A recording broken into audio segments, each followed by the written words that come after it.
Hello বন্ধুরা, তো দেখো আজকে সকাল থেকেই ভিডিওটা শুরু করেছি। তো কালকে তোমাদের সাথে শেয়ার করেছিলাম বিকালের ভিডিওটা। আজকে দেখো পিকু এসেছে, বাপি মা, এই যে মধুরা আছে, তো এখানে সবাই আছে। আর আজকে দেখো সকালে মা করেছে আলুর তরকারি, তো এখন এটা দিয়েই সব মুড়ি খাবো।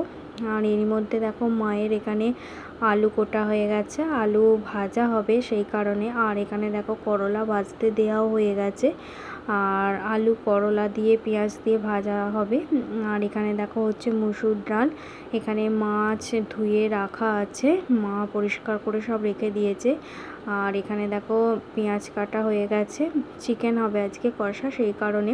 আর আলু দেখো মা ভেজে সুন্দর করে নুন হলুদ দিয়ে রেখেছে। আর দেখো ফ্রায়েড রাইস হবে সেই কারণে ফ্রায়েড রাইসের চালটা সিদ্ধ করে আর দিদি এখানে জল ঝরিয়ে পাকার তলায় রেখেছে শুকোতে, মানে একটু শুকিয়ে যাবে সেই কারণে। আর তো দেখো বলতে বলতে এরই মধ্যে দিদি কিন্তু অনেকটা রেডি হয়ে গেছে বলাই চলে।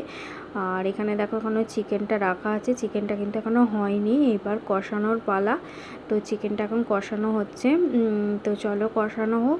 আর এরা কি করছে আবার দেখে আসি। দেখো এখানে এখনও দুষ্টুমি করছে, এত কথা শিখে গেছে।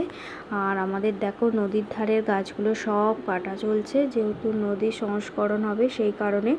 তো কি সুন্দরভাবে মানে পুকুরে গাড়ি দিয়ে পুকুর থেকে পানাগুলো তুলছে, সেটাই এখানে দেখতে এসেছিলাম আমাদের নদীর ধারে। আর এসে তোমাদের জন্য একটু ভিডিও করলাম।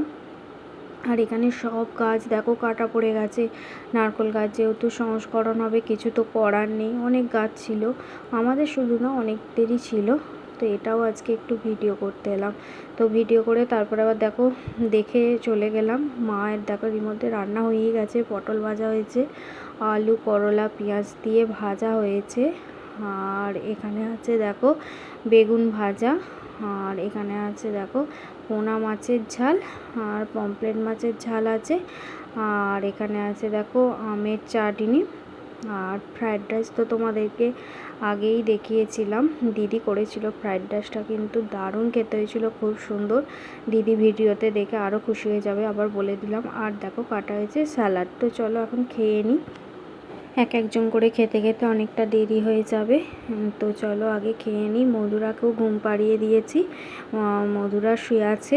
আর মধুরার দাদাই এখন মধুরাকে পাহারা দিচ্ছে আমি খাবো বলে। আর মা তো খুব ব্যস্ত, দিদিও ব্যস্ত। তো চলো আগে খেয়ে নিই, তারপরে আবার তোমাদের সাথে পরে কথা হবে।